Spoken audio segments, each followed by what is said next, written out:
welcome back to my YouTube channel. Thank you for joining me for another one of my videos today. So I've got a really exciting announcement today, something that I have been working on for quite a while now, and it's been in the process. So many of you asked for it, so I'm super excited to show you this today. So this video in itself is 5 top tips to grow your wellness business, whether you're a coach, an influencer, or a wellness brand. And the reason why I wanted to film this video is, one, because so many of you asked me to do these types of videos anyway, and secondly because I have launched a course this week which is all about this topic. So if you're a wellness coach, no matter what kind of whether you're a spiritual coach, just a normal mindset coach, whatever, this is going to be for you. If you're an influencer who's got a very wellness focus, or if you are simply a wellness brand and you want to grow your social media, you want to grow your client base, you just want to grow your business in general and take it to the next step. So it's great for if you've just started out, and it's great for if you're already established and want those kind of like next step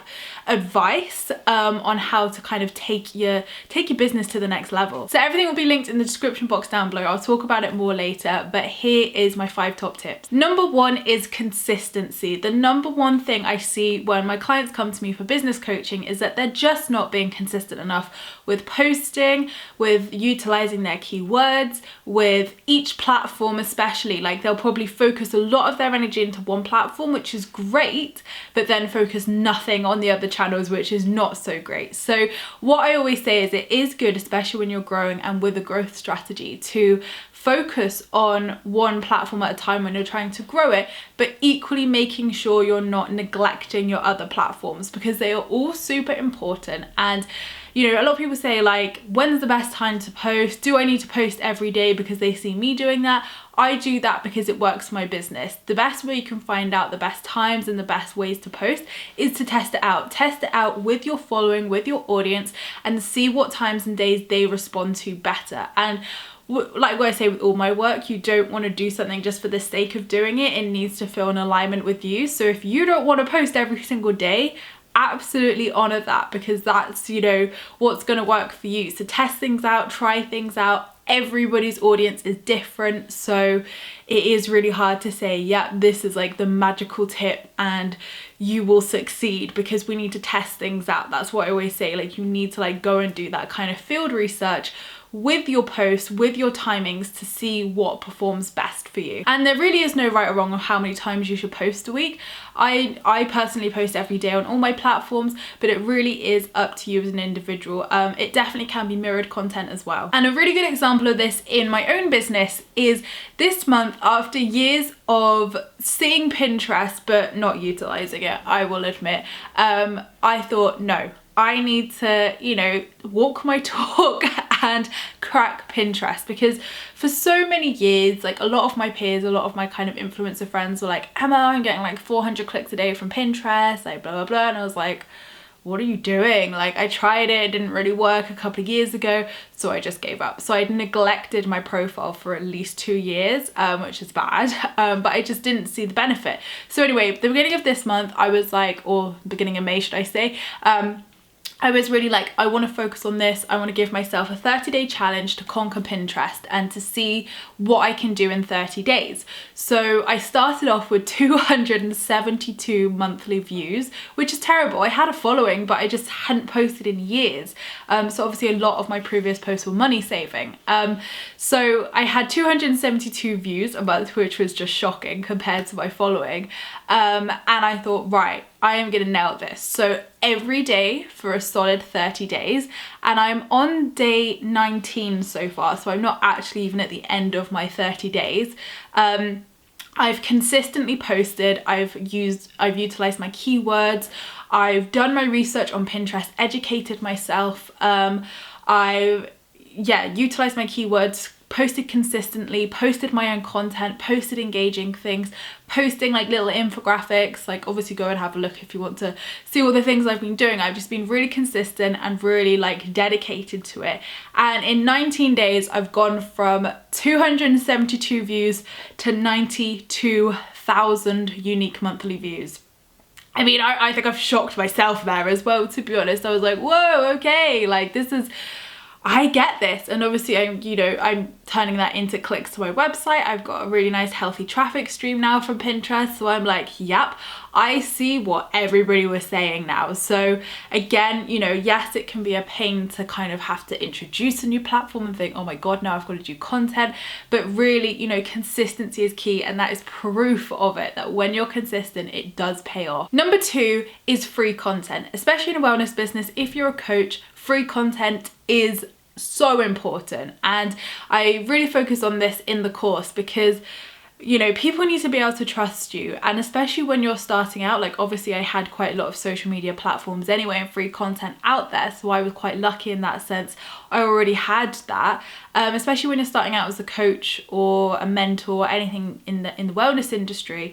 You want to create that trust with your audience, you want to create that trust with your followers, and you also want to give content. You want to provide content, whether it's inspirational quotes, little mantras of the day, top tips, journaling prompts. Oh my god, the list is endless of what you could offer, whether it's YouTube, podcasts, blog posts. There are so many things, much more you can offer, and these are really good for obviously getting your content out there, getting reach, getting clicks to your website, and creating that trust with your followers so they can get a vibe for you, they can get a vibe for your work, they can get a vibe for how you kind of work and what your tools and techniques are, so that they can think, yeah, right, this seems like the perfect coach for me, this seems like the perfect person I want to work with. And if you don't provide that, people, I know myself, and ask yourself this question, like if you went on to someone who's newly established as a coach, you wouldn't want to work with them if they didn't have free content, because you think, well, I know nothing about you, I know nothing about what you do,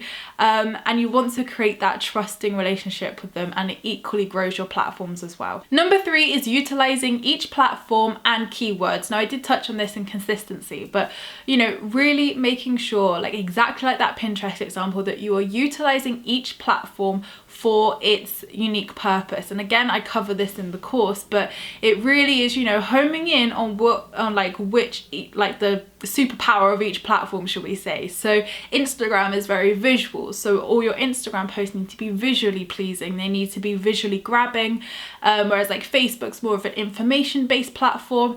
So although like videos, photos and links do really work well, you kind of need to structure your post differently on each platform, basically, because it appeals to different people on different platforms. So Pinterest, again, another information platform, although it is very visually pleasing as well, it's all about information. You wouldn't just go and post like your selfies off Instagram on Pinterest, because it's not providing information, it's not providing, do you know what I mean? Sometimes outfit pics are different if you're a fashion blogger, but especially in the wellness industry, you really need to home in on your niche and what your message is and what your audience will respond well to on each platform. Number 4 is make sure that your prices are in alignment. I get asked this all the time in my coaching sessions of, what do I charge, Emma? What do I charge? I don't know what to charge. I've been told by this coach to charge $4,000 and I don't want to charge $4,000. And I always say, this is your business, your coaching, your packages, your courses, your products.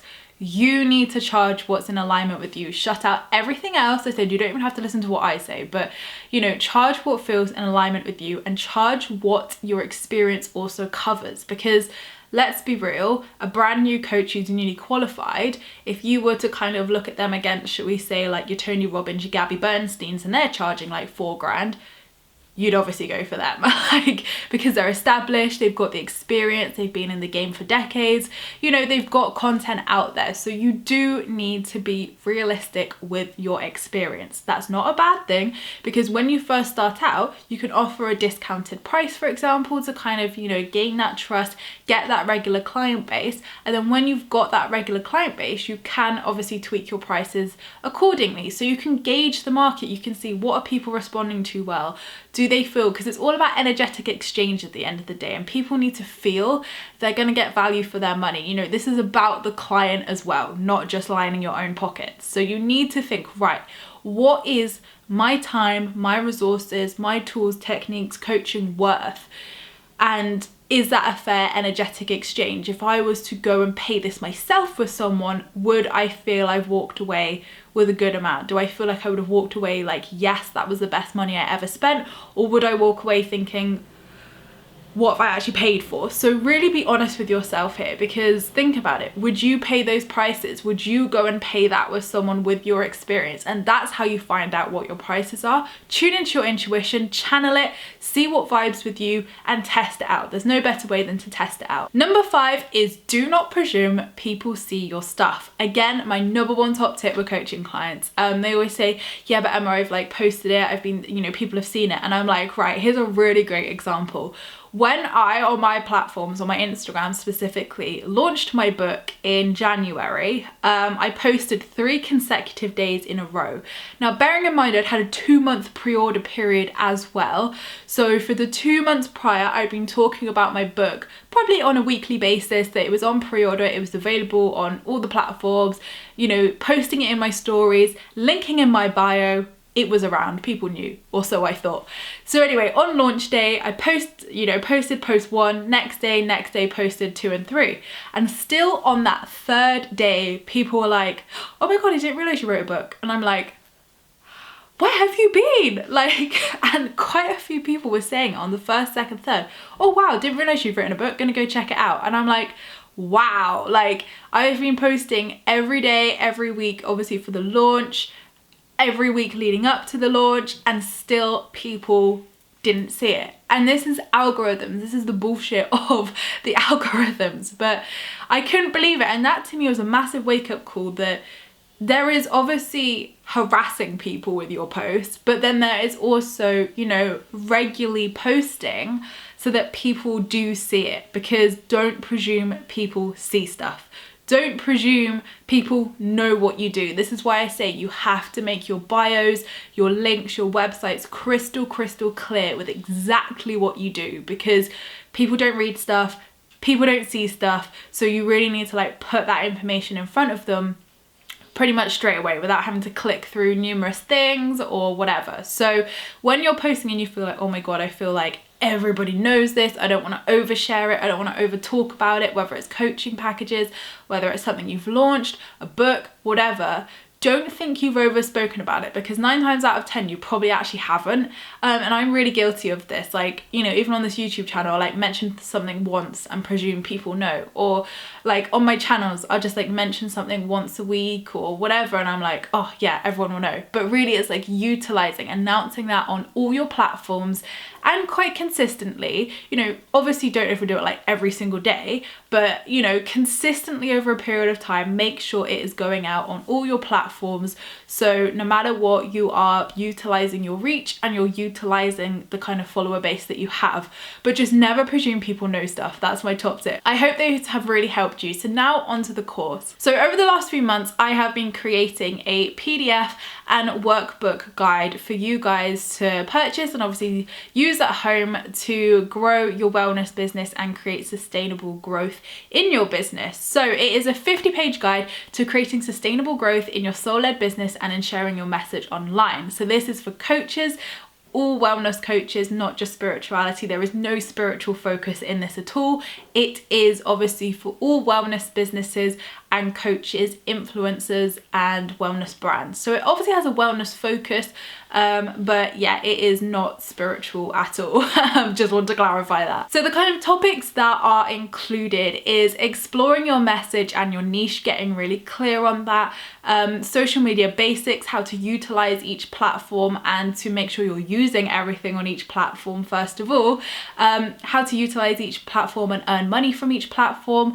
Adverts, are they worth adverts? How do you run adverts? Is it worth doing? How much should you spend? Editing and stock photos, so obviously how to edit your photos, edit your work, and how to get stock photos for your work for free. Helpful apps as well, so helpful apps that help me during my business and I think that will help many people out there with their businesses. How to attract clients and other really useful growth strategies. Things definitely not to do in your business. Really helpful worksheets, templates as well for you to fill out throughout the course. My favorite scheduling tools and how you can obviously save yourself time in the process with your content scheduling and posting in general. well, how to set up a website, utilize your website, again, how to set up a newsletter and how to market and grow your newsletter, because people say it, but newsletters are still really important. And there's also some other really useful growth techniques for when you're kind of established and you want to take things to the next stage. So again, how to create things like podcasts, how to set them up and to grow them, growing your social media and creating a solid, sustainable growth strategy, how to publish books, how the world of publishing works and how you can go about sharing your own ebooks as well, selling products if you want to merchandise your brand or create products,